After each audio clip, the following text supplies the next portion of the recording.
So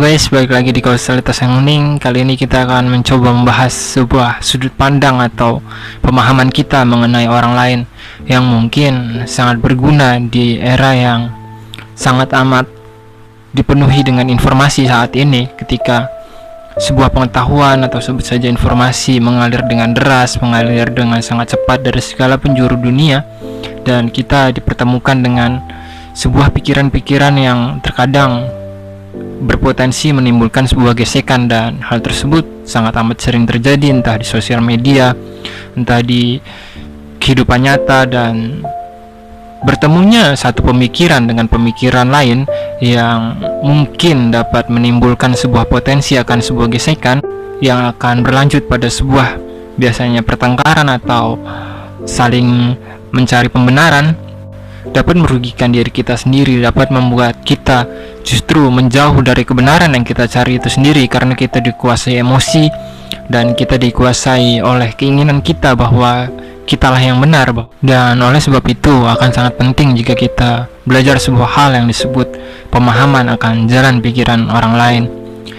Pertama-tama kita akan melihat sebuah cuplikan yang mungkin sedikit menarik dari anime Naruto yang dapat dikatakan memiliki makna yang sedikit baik atau sangat amat luas yang mungkin dapat kita gunakan dalam kehidupan kita sehari-hari. Kita lihat dulu cuplikannya. Ichiryu no shinobi nara tte yatsu da. Ichiryu no shinobi doushi nara kobushi o ichido majieta dake de tagai no kokoro no uchi ga yomechimau. Dalam cuplikan video tersebut dikatakan bahwa ninja yang berkekuatan tinggi atau memiliki ilmu yang tinggi dapat merasakan atau dapat memahami musuhnya hanya dengan beradu pukulan atau hanya dengan bersentuhan. Dan apa sih kaitannya dengan kehidupan kita sehari-hari? Dan ilmu apa atau pengetahuan apa yang dapat kita ambil? Kita akan coba uraikan sedikit.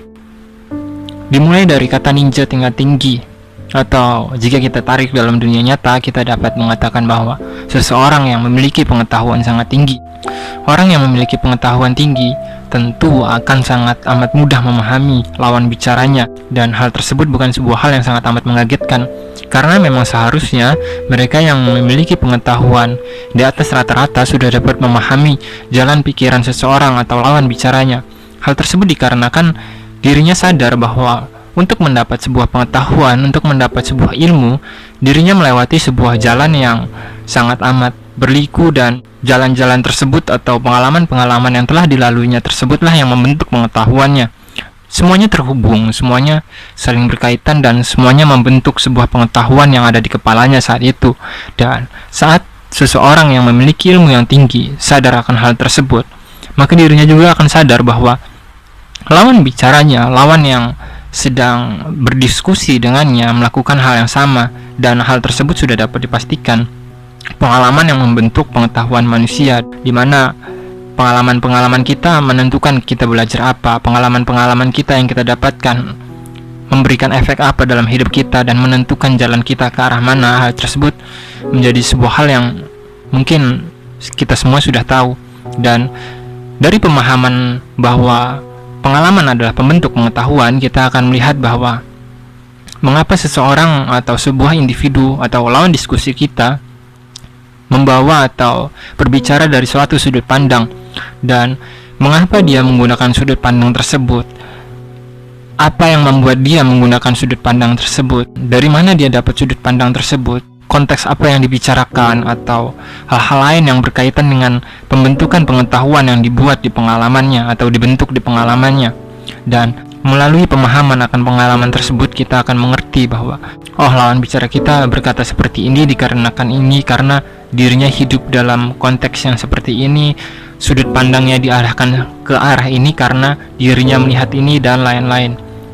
Melalui pemahaman seperti itu, kita akan mengerti bahwa mengapa seseorang bersikeras dengan apa yang dia anggap benar. Dan jika kita mampu memahami hal tersebut, tentu gesekan atau pertikaian yang berpotensi dapat terjadi dalam sebuah diskusi atau sebuah percakapan yang menuntut bertemunya sebuah pengetahuan akan sedikit dapat kita minimalisir.